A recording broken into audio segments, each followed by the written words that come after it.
Good morning once again. So we continue our discussion on multiple pregnancy, and today we conclude with management. So the outline for today's presentation would be, first we'll look at the special case of twin 1 or twin 2 IUFT. So one of the feta actually demises or becomes non-viable. How do we manage such a situation? And then, of course, we look at parameters to consider in management of twins, and then we look at the actual management of the labor process in the context of confirmed twin, and then we'll give a few principles of management for higher order multiple pregnancies like triplets, quadruplets, and so on. Yes, so let me go to this one. When one of the embryos of fetus dies in the process of the pregnancy process, the key thing is we have to look at gestational age. We also need to look at the amnionicity as well as chorionicity.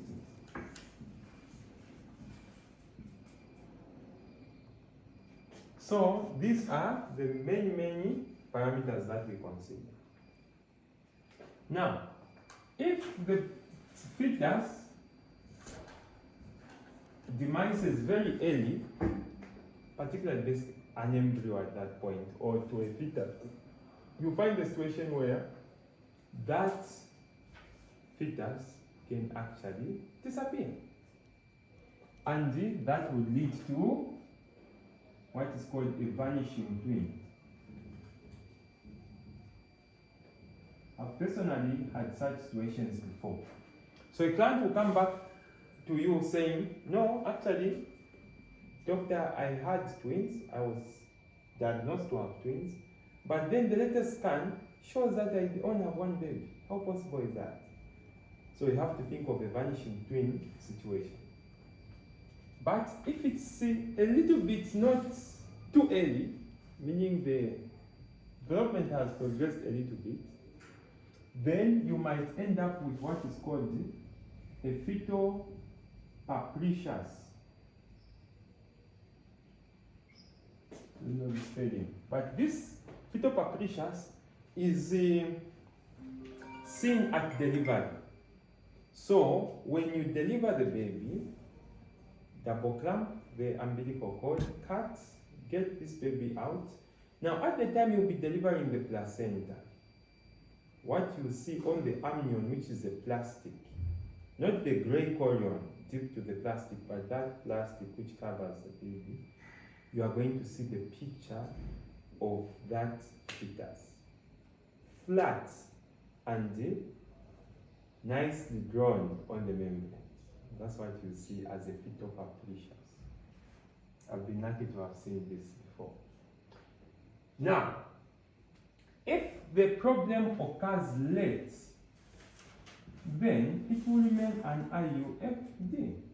So you'll be doing ultrasounds, and the ultrasounds will be showing that one of the babies is non-viable, and to remain like that. Now, what do you look at? It's the amnionicity and chorionicity. If this is some kind of chorionic diamniotic situation, we are not really worried. We are not really worried because this dead baby is not communicating with the live one. You get the point? They are two separate. But again, you can't rule out the risk on the mother, because on the mother, number one, what problems are we seeing? Psychological trauma. This lady is moving around with a non-viable baby. That can be very traumatizing. Number two, you find a situation where they run the risk of DIC, because that dead baby will release a chemical known as tissue thromboplastin together with its membranes and that will be released in the maternal circulation, and just the presence of that chemical will activate the extrinsic coagulation pathway, and that can lead to DIC. But this process takes long. It probably will take 4 to 6 weeks for it to start manifesting. Okay? So that is the problem. But the biggest worry would be if you are dealing with especially a dichorionic, monochorionic, kind of diamniotic monochorionic type of twinning, or any type of twinning where there is a shared placenta. Very dangerous. Because we will not only think of the mother, now we will look at the fetus, particularly the surviving fetus. This fetus will be at great risk because what will be happening is that the dead one, demised one, and then this is the alive. The demised one will create what is called a low pressure system. So it will create some kind of a hypotensive state, such that blood from the live one will be pushed in this direction. And that fetus will be at risk of congenital fetal malformations. I can't even call them congenital, I will just call them structural problems. Top on the list is in the CNS. It can damage the brain of the surviving baby and leads to a condition known as periventricular leukomalacia. So damage especially to the aspects of the cerebrum near the region of the basal ganglia, the lateral ventricles, and so on. So that is one problem. So it can eventually lead to cerebral palsy. On the renal system, it would go and cause what is called renal cortical necrosis and damage the kidneys of the surviving baby. And on the musculoskeletal, particularly the skin, it will lead to a condition known as aplasia cutis. Now, this condition is a situation where blood has been sucked from the subcutaneous space in the skin. So somebody basically loses the color. I've seen this complication before. So the baby will be born as a gray baby. Have you ever heard of gray baby syndrome? It's seen as a complication of which drug? Chloramphenicol. What about the red man syndrome? Is it amiodarone or is it vancomycin? Let's go back to our books. So, it can lead to damage to the skin vasculature, and that can lead to such complications. So, in conclusion, how do you handle such a case?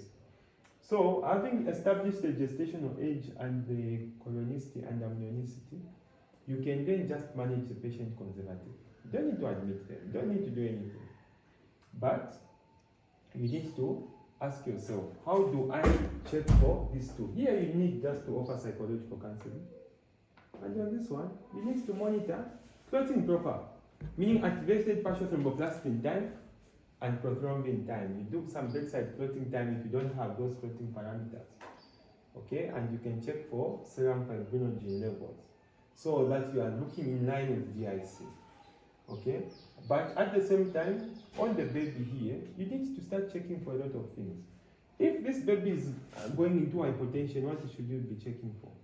You need to do a non-stress test to check for what are called sinusoidal decelerations, because those are some of the abnormal decelerations you see in a baby that is losing blood or getting hypotensive. Then you can do Doppler wave studies, you can do all kinds of parameters or modalities of checking for fetal well-being. Then you need a very good ultrasound scans to check for the anatomy so that you are sure that some of these problems are not happening. But if everything is kept at bay, you can push the pregnancy a little bit more so that you eventually plan to deliver the baby by cesarean section. you don't want to deliver vaginal. You want to deliver by cesarean section. And of course, as a surgeon, you need to know how best to handle such a situation so that there is no contamination or spillage of that IOFD, which obviously will be an MSP at that point, into the peritoneal cavity. And so you need to take those precautions seriously. I think I can end there. I just sort of talking about it, but it's a postgraduate question, and for postgraduate, this will be a 2-page essay, where I would critically appraise the statements of this nature, and you need to talk about the arguments backed by evidence. Okay, now let me go to parameters to consider in the management of twins. Now, there are 2 important parameters that we consider when we want to talk about managing twins. The first parameter is the chorionicity. The second parameter is the presentation of twin 1. All the time, think of these 2. What is the chorionicity and what's the presentation of twin 1? Now, I haven't talked about investigations because investigations and treatment are part of management. But there isn't much for multiple pregnancy. It's just full blood count and an ultrasound. Ultrasound will confirm the diagnosis. It will also give us parameters in terms of the fetal weight, the placental location. Because remember, we're talking about placenta previa. We talked about polyhydramnios, so I want to know the deepest vertical pool or the amniotic fluid index. We talked about growth discordance, twin-to-twin transfusion. So definitely you need an ultrasound for several reasons. But at the same time, in view of the risk of anemia, we also need to know what the hemoglobin count, the red cell indices, and so on and so forth are on the full blood count. Now, the best determination of chorionicity is in an early scan. If you can manage to strike a scan in multiple pregnancy before 16 weeks, now you see why dating scans are important. More so for twins, because if you do a scan for multiple pregnancy very late, what will happen is that the membranes will fuse. So it will be very difficult. You'll be thinking that you're dealing with a monoamniotic monochorionic type of twin, when in fact it is not. You see? So you need that very, very early scan to be able to determine accurately the amnionicity and chorionicity. And I'll conclude by saying that in your own time, go and look at what's called the lambda sign and the picked T sign to see of these which one is in diamniotic dichorionic and is in diamniotic monochorionic type of twins. And some of the signs our colleagues in radiology are able to pick. I'm sure we still remember lambda is this. If you've done a lot of mathematics, you know the entire Greek alphabet, both the upper and lower cases. Very interesting field, mathematics. Now, away from that, what do we mean? If we are dealing with monoamniotic and monochorionic, we need to go for cesarean section. Monoamniotic monochorionic type of twins, regardless of presentation of twin 1, we need to offer a cesarean section electively. The reason is simple. We did mention that if the babies are sharing the same amniotic cavity, there is risk of cord entanglement, there is risk of locked twins, especially if twin 1 is breech, and also when the first baby comes out, the compression on the uterus will be so huge that the uterus will be forced to contract and partially detach the placenta before twin 2 comes out. And that becomes a risk of fetal distress and even IUFD in twin 2. So to avoid all those problems, why can't we just offer a cesarean section? But if we are dealing with a case of diamniotic since I started with mono, let me say mono amniotic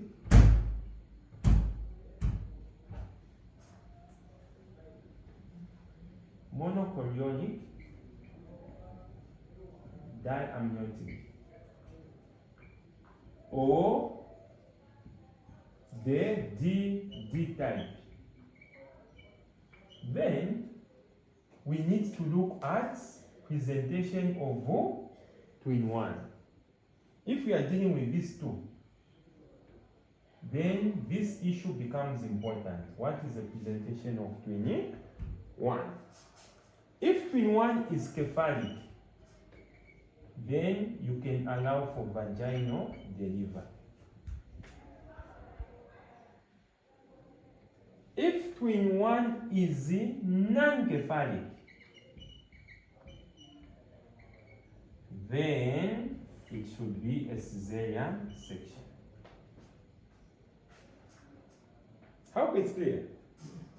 So, if you are having a monochorionic diamniotic or diamniotic dichorionic, and twin 1 is cephalic, and there are no other obstetric indications or complications, allow for vaginal delivery.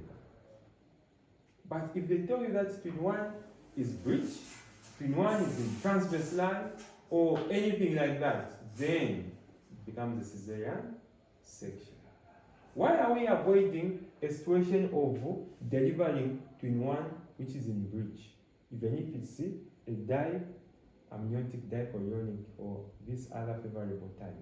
It's because the maneuvers that we do, no, I'm trying to do a peanut, classic, no putting a little bit with a dowel, no loosening the cord, love set maneuver, Morissel's made vet or Barnes Marshall. Those maneuvers, you think the other baby is just waiting there, seated. So because of such kind of situations, we don't want a non-cephalic twin 1 to ever be attempted for vaginal delivery. If that was to be done, then it has to be a consultant decision. Maybe the consultant can say, okay, based on the gestational age and the size of these babies, I think I can take this, the speed at which the doctor can extract the baby, and so on. But those are not routine considerations. If you feel the weights are okay, and this is the situation you have, justify cesarean section. Okay, so basically those are the principles of management for multiple pregnancy. The things that you consider. I don't have a... Now let's look at the actual management of the twins. Actual management of the twin labor. Thank you so much.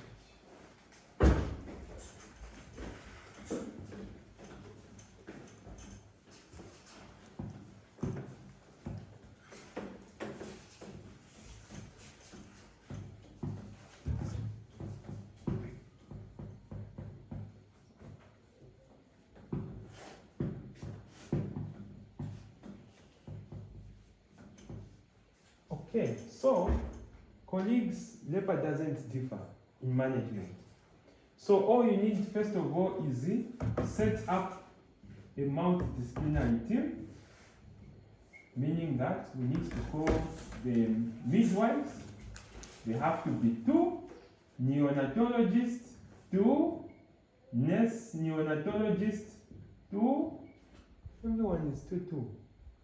Yeah? Then the clinicians 2. So it's always a set of 2s all the time. Okay, because you know that you are expecting 2 babies. Other than that, we need to have what is called birth preparedness. Part of management of first stage of labor, it is to be prepared. You don't want a situation when the baby has propped up, madam, where is your bag? If you want to feed where is the cord clamp? That shows disorganization, because you saw that this patient came in latent phase. You expected that at some point, most likely she would deliver vaginally and normally. Why should you start looking for things at the last minute? Where is this penguin sac? Where is the ambu bag? Where is this mask?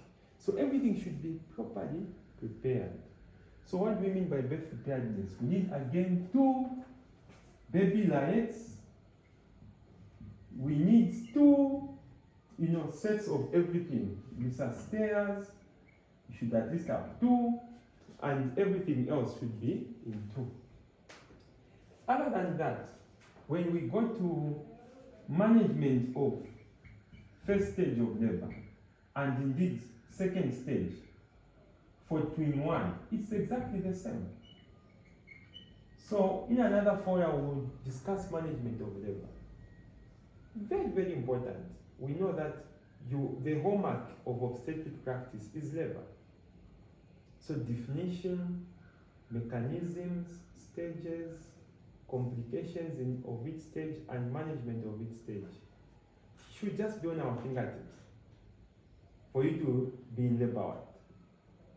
Okay? Whereas, in my opinion, the hallmark of gynecological practice is understanding the menstrual cycle. Now, we've never had a chance to discuss labor as in labor. But remember, there are some principles at first stage which are important. For instance, analgesia, emptying of the bladder, preparing the patient's perineum should there be need. Of course, that should have been done earlier. Giving dextrose and IV fluids when indicated. Psychological counseling, where the husband is there. Imagine the husband, physician, Dr. Kauga, is even apologizing, sorry for what I did, and they're moving around. The way we are moving there, semi-solid or liquid diets, in some cases they even give soap enema, you make her comfortable, you have to give adequate analgesia, everything, all those principles of first stage are important, including just introducing yourself. Mulenga is my name, I'll be your midwife for this delivery. And your doctor will be Dr. Moa. He'll be a doctor whenever you need us. If you receive some things from home, you need all that. Is mostly midwifery management until the point when she now graduates into active phase of labor. You open the pathograph or the labor guide as people are now discussing, and then you continue managing until you deliver. Now, the point I'm trying to say here is that the way you manage that twin 1, which is cephalic, is exactly the same. So what do we mean? You choose the preferred position. No, I think I want to deliver well in the left lateral. Tell her, okay, that is possible, but I think we will deliver you in the euphotomy. It's better because we shall have better visualization and we can manage you better. Number 2, you are going to do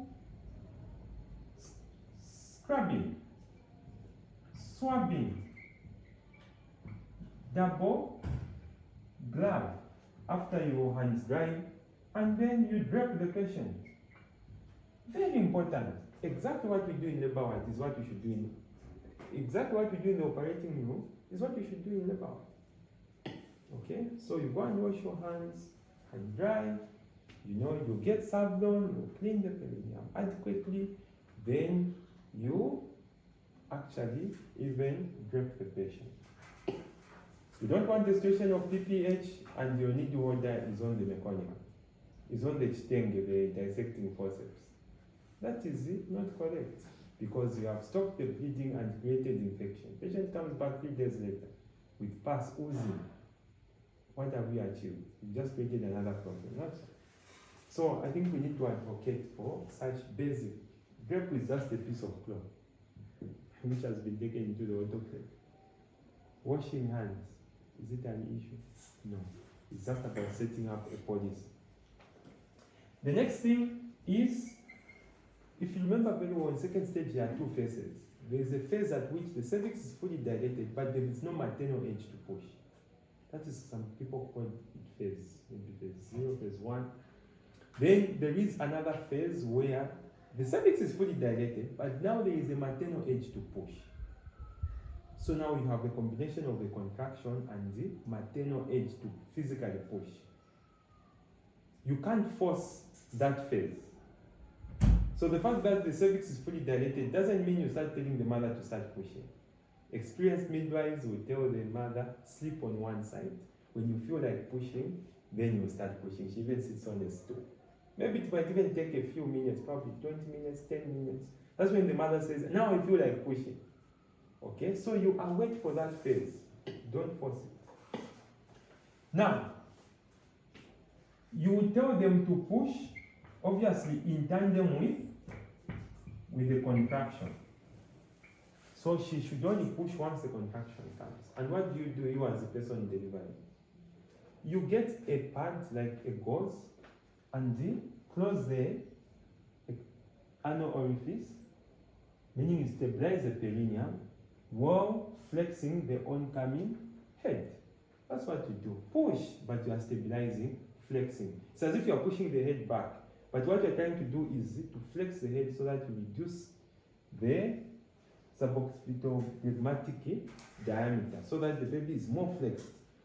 So as you are doing that, what happens? The baby pops up to you. It even looks at you. So this is the doctor who's delivering me. Okay? And after the baby pops out, what do? You are supposed to wipe the face or suction the penguin sucker, especially if you can see meconium. Then what next? You check for the cord. If it is tightly around the neck, you double clamp and cut the cord. At that point, even before the whole baby comes out. If it is loose, you just loosen it. No wonder one cord around the neck and all this ultrasound, they don't even get. I don't even panic, excuse me, because it's normal to have a cord around the neck. Because a midwife knows that is part of management of second stage. You have to check for the cord. Either loosen it or double clamp and cut. The only indication for where you need to get consent is where the CTG is showing you variable decelerations. Because now it shows that it's called compression. So you see, I'm digressing towards labor because we never discussed labor. So I'm trying to talk about labor in detail. Then after we check for the cord, what should we do? That's the only time you need to be a little bit patient and await for restitution. I'm sure for those of you who've delivered babies before, if this is the pubic symphysis, the baby is coming like that. Okay? The baby is like that. All the time, the baby will make either a clockwise or anti-clockwise rotation on its own. That is restitution. Now, during restitution, it's not you to restitute the baby. You can't choose for the baby, just see the head and you start turning. Allow for restitution to happen on its own. The baby will even show you that I want to go this side or I want to go that side. That is when, after the restitution is complete, that's when now you get this down between the angle of the mandible and somewhere here, deliver the anterior shoulder, then posterior shoulder, and sweep the baby over onto the mother's abdomen. Delayed cord clamping, let her come, get that baby out. That's how we deliver it. Hopefully that's what we do. If you don't follow these simple principles I'm telling you, you end up with very bad genital tract injuries. Now, the first baby is out. The issue now comes at managing the second baby. How do we deliver the second baby? Obviously, for you to have gone by the vaginal route based on the foregoing, it meant these babies are in separate sacs, right? So what are we going to do? And this is why I want you to follow very strictly, because this is where the specific with twin management is. The first part is the same, but what about the second? So the first thing that you do is you do what is called an abdominal assessment or examination. You have to examine abdominal. Leave the vaginal part. Go abdomen. What are you trying to assess? Preferably with the help of an ultrasound scan. Like here we can boast we even have an ultrasound right within labor ward. And some of you have shown you principles of basic ultrasound examination. You put some gel, orient the probe properly, and try to see. Why are you trying to do this examination? For three things. The first thing you want to do is to assess the fetal heart rate, because we are just from talking about the minimal risk of placental abruption, of which it will be associated with the fetal distress. So you want to see, is the fetal heart okay? Number 2, you want to assess or confirm the lie and presentation of twin 2. Confirm, is it a longitudinal line, and is it twin 2 coming with the head? Now see how an ultrasound becomes very useful. Instead of you palpating around, you can just put a probe. Number 3 is the level of the contractions. Are these contractions mild, moderate, or strong? Now, once you've assessed that, then you now go in the vaginal examination.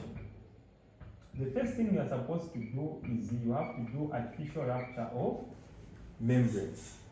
But only do ARM in only one condition. If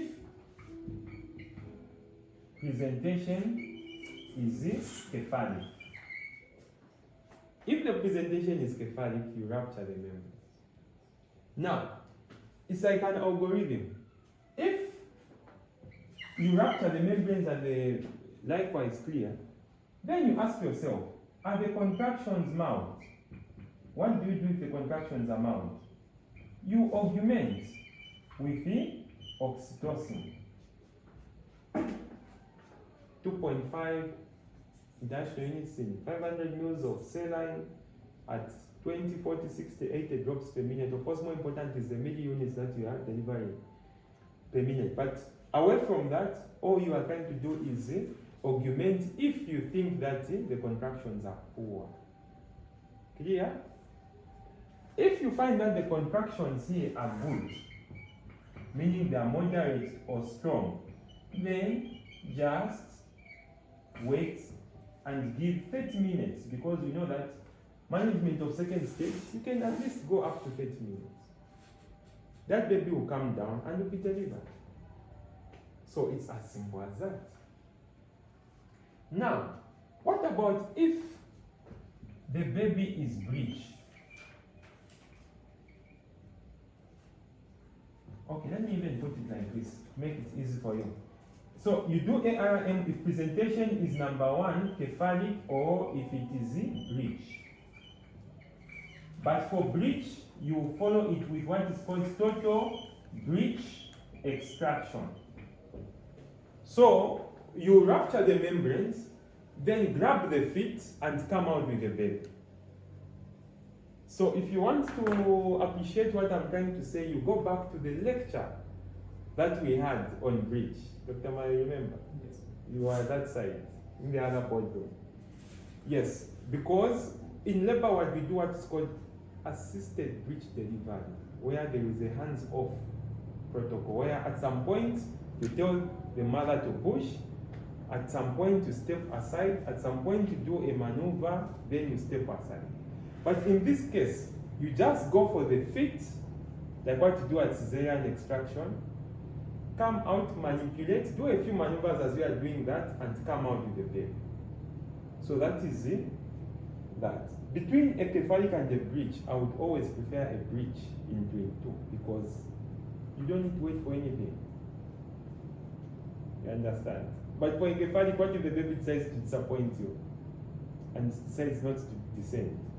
That can become an issue. Now you need to look for either mid-cavity forceps or other methods of wanting to deliver the baby.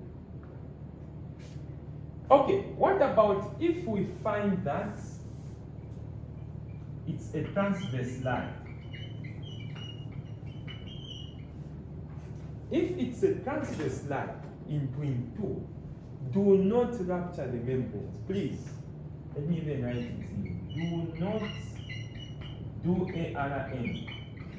Because if you do ARM, what will happen is that there will be a hand prolapse. And the baby will have the uterus contract on it. So if somebody is bringing a referral to say it's a twin pregnancy, twin 1 was delivered, twin 2 has a hand prolapse, it shows that you did not manage second stage as per standard because you ruptured the membranes prematurely. So what are we going to do in that case? What you're going to do in that case is you have two options. Either you do, and the cesarean section is not an option. My teacher, can I mention her name with your permission? Miss Mkumba, Gracilia, retired consultant, told me that, say, if you tell me that you are the 10-second twin, that is mismanagement.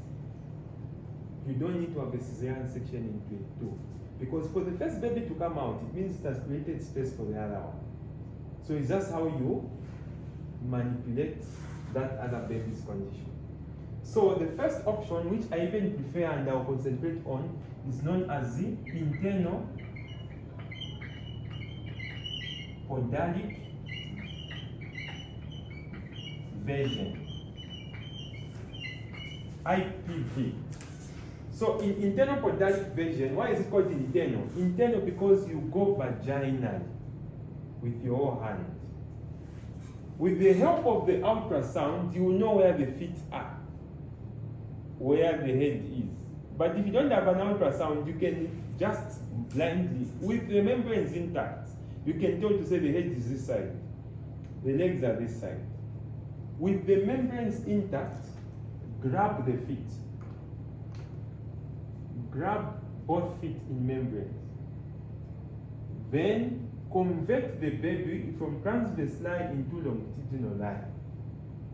No wonder we are calling it podalic version, because you are picking the feet and vetting it or changing its position downwards. You see how it differs with external cephalic version. External, you are manipulating the head and bring the head down to convert a breech into, that's external because it's abdominal. Cephalic version, you are bringing the head down. Here is internal because it's bone vaginal, and the podalic version, you are bringing the feet down. Podalic is the feet. Now, in the process of doing internal podalic version, in most cases you might find that membranes will rupture. But at least by the time they rupture, you should have moved from transverse into either oblique or longitudinal. Keep the membranes intact because that manipulation will work with the intact waters and not when you rupture. Once you rupture, it's not possible to do internal podalic version. It's even better you just go for Caesar because all that manipulation, you won't have space to turn a baby. I hope that is clear. So, after you do internal podalic version, it has to be followed by total breech extraction. And then you will come out as breech. So that is what I can advise in our setting. The other option, which is more complex, it looks simple but more complex, is external podalic version, where abdominally you want to convert from transverse line and bring the feet down. Now the problem with that, and then followed by the same total breech extraction. Now the problem with this is the fact that during external manipulation, you might actually cause fetal distress. You can cause the placental abruption. So you need to do it under continuous monitoring, using electronic fetal monitoring kind of equipment which we don't have. EFM is not the same as continuous CTG as some people are calling it. This is a machine with a screen. So that becomes more complex. I think we need to just be considering internal podalic version, and then we extract by breech. After the delivery, what do? We go for active management of third stage of labor and conclude by giving PPH prophylaxis. So you convert now, imagine you are augmenting with oxytocin at a low dose of 2.5. Now you put 20 international units to run in probably at 20 or 40 drops per minute, just as prophylaxis to PPH. You can even give some misoprostol, maybe 600 micrograms per rectal, and some tranexamic acids, depending on which authority you are using, just to ensure that that over-distended uterus contracts. And then you manage postnatally as can be done. And when all these people came to help you, don't forget to say thank you to them. Imagine you call for help, like we call that for PPH. Then people come, this one was cannulating, this one was just lifting a toe. Then afterwards, the Moses achieved, people just leave. So you have to acknowledge the help that they've given because they all stopped what they were doing and so on. So that is the same with all the team members that we call either in labor ward or in theater. I think that is basically the actual management of twins that I wanted to talk about. I will conclude by talking about management principles for higher order pregnancies, like triplets going up. How do we handle such type of pregnancy? So the challenge we have for most of these triplets is monitoring. You see? How do you monitor 3 babies at the same time, knowing that this one is okay, this one is okay, this one is not okay? Okay. Number 2, when you give medication, like for instance dexamethasone, even at postgraduate argument, it's an issue. When you give dexamethasone, how sure are you that the bioavailability is equal for both? And there are very few studies that have, because of ethical issues, that have really studied multiple pregnancies very well. Most of it is an extrapolation from what we know from singleton. But maybe twins are special in their own right. And therefore we might need to understand them better. So what I can just say in summary is that for higher order, when you start going beyond triplets, you risk losing all the 4, all the 5, because of the limited space, but more importantly, competing for the same placenta. So what we normally do is, the higher order, the earlier you deliver them. So for multiple pregnancy, I don't mind. You can allow, for this type of twins, you can go even up to term. They will go, most of them will go be preterm, of course, but they will reach somewhere around 38 and above. But for triplets, drop it. Deliver at 36 weeks on average. For quadruplets, drop it further down to 34 weeks. Okay? So the higher the number of feti, the earlier you deliver them. Otherwise, you lose all of them because they will just be overwhelmed. The placenta will be overwhelmed and they will go into fetal distress and they will demise. Again, if you act too early, like I was saying yesterday, you might end up with grossly premature babies that all of them fail to survive. No wonder I was saying you need to strike a balance, and the fetal-maternal obstetricians can best guide, because they would have done fetal lung maturity tests, they would have done this and that, and so on. There is a system known as selective reduction, which is very bad, where you say, okay, I've got 5 babies, let me kill 2, so that I remain with 3. Or let me kill 3 and remain with 2. Because these 2, I'm almost assured they will survive. Then I keep these 5. Now the question is, how do you know that this one should be the one to be killed and not that one? So it brings in not only the issue of medical ethics, but it also brings philosophy. I don't know how many of you have studied philosophy in your training. I was lucky that I did some philosophy from Professor Father Dylan Malone. Imagine he's a priest, but a professor of philosophy. Yeah, because now it becomes philosophical. How do you choose? Do you just randomly choose? Do you have, because all these babies are all viable and they're all playing. And also, what is our ethical guidance as a country? Should we do selective reduction or not? So normally they use potassium chloride intracardiac. So you go on ultrasound, you look at those babies, then introduce a needle and go for the heart of 1 or 2. Introduce potassium chloride and then they will demise to give chance for the others. So that is basically about that. But in general, we aim for cesarean section.